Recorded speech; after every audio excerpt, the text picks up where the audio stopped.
तहसीन पूनावाला एक तस्वीर हमने देखी जिसमें राहुल गांधी उकसा रहे हैं और वो तस्वीर बीजेपी के वो उकसा रहे हैं, वो तस्वीर अभी भी चल रही है। दूसरा,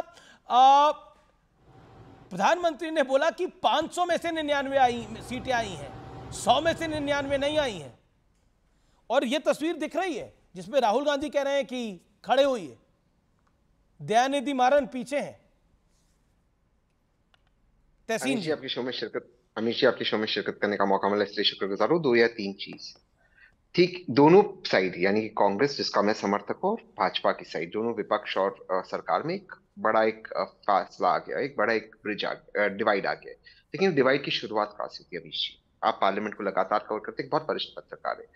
फ्राइडे को विपक्ष के नेता राहुल गांधी का माइक स्विच ऑफ किया गया। अब ओम बिरला जी बोल सकते कि उन्होंने नहीं किया, टेक्निकली वो सच बोल रहे, लेकिन उनका माइक बंद किया गया जब वो नीट का रेजोल्यूशन लाना चाहते थे। अब आप कह सकते कि रेजोल्यूशन आगे लाए, बाद में लाए, पीछे लाए, जो भी है, लेकिन एक विपक्ष के नेता, आपने भी देखा मुझे, उसका माइक बंद कर दिया, उन्होंने यहां से शुरुआत हुआ। अगर ओम बिरला जी देश के स्पीकर ने, लोकसभा के स्पीकर ने, उनकी भूमिका होगी भाजपा के कार्यकर्ता की तरह, तो मुझे बहुत अफसोस है, मेरे भी स्पीकर है, लेकिन मुझे बहुत अफसोस है कि this is not acceptable.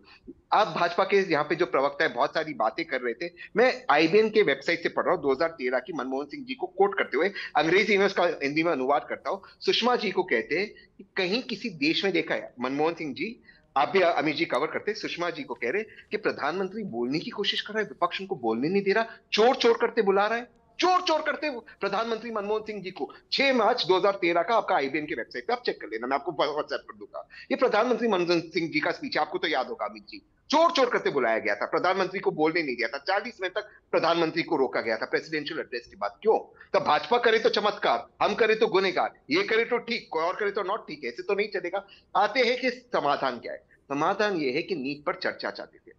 NEET पर चर्चा जाने के लिए स्पीकर साहब ने कहा था आप जो दिन तय करोगे हम पूरी डिबेट करेंगे। फिर आप प्रेसिडेंशियल एड्रेस पे क्यों उस पर बात करना चाहते हैं? प्रेसिडेंशियल एड्रेस तो नहीं, जब सरकार नहीं, एक सेकंड, लोकतंत्र की भावना होती है, और नहीं, ये आपको सुनना पड़ेगा पार्लियामेंट का भी एक पॉइंट होता है। जब प्रेसिडेंट का भाषण हुआ है उसके बाद प्रेसिडेंशियल एड्रेस को थैंक्स करता है नेता सदन का। करेक्ट, मैं तो मानता हूं, तो सुनिए ना, मैं मानता हूं। जब धर्मेंद्र प्रधान ने बोल दिया कि 3 दिन बाद बहस करिए तो क्यों नहीं कर रहे? अमित जी मैं आपकी बहुत रिस्पेक्ट कर रहा हूं, मैं तो आपकी बात मानता हूं, मैं तो मानता हूं ये बात, मैं तो उसके बाद की बात कर रहा हूं। क्या जरूरत थी कल पार्लियामेंट को साइनेट एडजर्न करने की, लोकसभा को? एक दिन आज चलता लोकसभा और नीट पर डिस्कशन होता, 24 लाख बच्चे, 24 लाख परिवार है, क्या होता? Point Siddharth Poonawalla respond to this. लेकिन आपने देखा राहुल गांधी जिस तरह से हंगामे को इनिशिएट कर रहे थे, उस पर आपने कुछ नहीं बोला, आपने 2.5 मिनट अपना वक्तव्य दिया, लेकिन you chose not to spoke on this. Okay, Tehseen Shehzad में क्यों बोल दूं, वरना वो बीच में बोल देंगे। जी नहीं, आपकी टर्न है शहजाद जी। देखिए शहजाद पूनावाला, हाँ, अगर आप बोलेंगे तो मैं बोलना चाहती हूँ। हाँ, मैं बस 40-50 सेकंड ले लूंगा। तहसीन जी ने क्योंकि इतिहास का जिक्र किया, तो अब मेरा भी दायित्व बनता है इतिहास याद दिलाऊं। आंध्रा बाइफर्केशन बिल में माइक वाइक छोड़िए, टेलीकास्ट प्रोसीडिंग्स बंद कर दी गई थी। यस, ये कह रहे स्पीकर कार्यकर्ता के रूप में काम करते हैं, स्पीकर कार्यकर्ता के रूप में काम करते हैं। राजीव शुक्ला ने 2012 में जाकर डिप्टी चेयरमैन के कान में विस्पर किया कि हाउस बंद कर दो, तो हाउस बंद हो गया। ये भी न्यूज 18 की वेबसाइट पर लगा हुआ है, इसके बारे में नहीं बोलेंगे। और 75 में चले जाएंगे तो फिर तो विपक्ष को पूरा जेल में डाल दिया था। वहां माइक बंद करने की बात नहीं थी, जेल में बंद करने की बात थी। पर मैं आज के विषय में आना चाहता हूं, ये नीट पर बोलना चाह रहे थे ना। कुल मिलाकर इन्होंने जो चर्चा हुई मोशन ऑफ थैंक्स में, कोई रिस्ट्रिक्शन नहीं थी।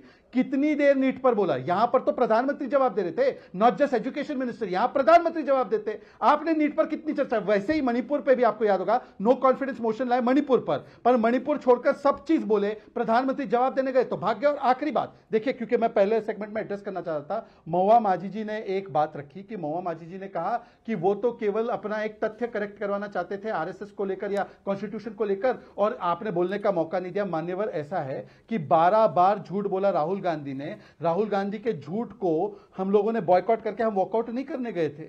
और आपने अभी बोला कि आरएसएस का मुखपत्र ऑब्जर्वर, मैडम आरएसएस का कोई मुखपत्र ऑब्जर्वर नहीं है। यही तो मैं कह रहा हूं कि आधे अधूरे झूठ बात लेकर आप लोग झूठ फैलाते हैं। ठीक है, ओके महुआ माझी बता दीजिए ऑब्जर्वर क्या है। ओके महुआ माझी, अरे भाई 10 सेकंड और, ओके 10 सेकंड शहजाद, 10 सेकंड और, 10 सेकंड।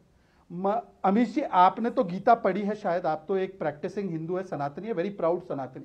मुझे बता दीजिए कि केसी वेणुगोपाल की हिम्मत कैसे हुई कि इसने बताया कि गोडसे ने गीता से श्लोक पढ़कर हत्या और हिंसा सीखी। अरे भाई, मोदी से बैर है ना आपकी, बीजेपी से बैर है ना आपकी। हिंदू को हिंसक बोलोगे और गीता को श्लोक बोलोगे कि उसमें हिंसा के श्लोक है। कोई यह बोलने की हिम्मत है कि ओसामा बिन लादेन कुरान से पढ़कर आया था? हिम्मत है आपकी बोलने की किसी और धर्म ग्रंथ के बारे में? महुआ माझी जी, मैं आपसे इंडिया अलायंस के नाते पूछ रहा हूं, किस अधिकार से? ओके, महुआ माझी विल रिस्पॉन्ड। महुआ माझी जी, ओके महुआ माझी। हाँ, आप सवाल तो पूछिए, कौन सा सवाल? महुआ माझी, जो बात शहजाद पूनावाला कह रहे हैं वही प्रश्न है। प्रधानमंत्री ने भी हिंदुत्व की बात करी कि हिंदू समाज का अपमान जो है वो संयोग है कि एक पॉलिटिकल प्रयोग है। जिस तरह से पूरे हिंदू समाज को लांछन लगाने का काम किया गया कि वो हिंसक है, मैं बता रही हूँ। और गीता को लाने की क्या वजह? बीजेपी को टारगेट करिए, मोदी को टारगेट करिए। मैं ये अवॉइडेबल हो सकता बोलने तो दीजिए। देखिए, राहुल गांधी जी ने जो कुछ भी कहा वो पूरे हिंदू समाज के लिए नहीं कहा। उन्होंने कहा बीजेपी के लिए, आरएसएस के लिए और जितने भी जो कहते हैं मैं हिंदू हूं, इस तरह के पॉलिटिकल लोगों के लिए कि वो दरअसल हिंदू है ही नहीं, क्योंकि हिंदुत्व में हिंसा की बात नहीं होती। उन्होंने इसीलिए कहा ना अभयदान, जिस पर भी बोले। लेकिन इस पर जो उन्होंने बात कही, मैं उसके बारे में कह रही हूँ कि उन्होंने पूरे हिंदू समाज के बारे में नहीं कहा, जिसको लेकर भाजपा वालों ने उसको ट्विस्ट कर दिया, लेकिन एक्चुअली उन्होंने पूरे हिंदू समाज पर नहीं बोला था।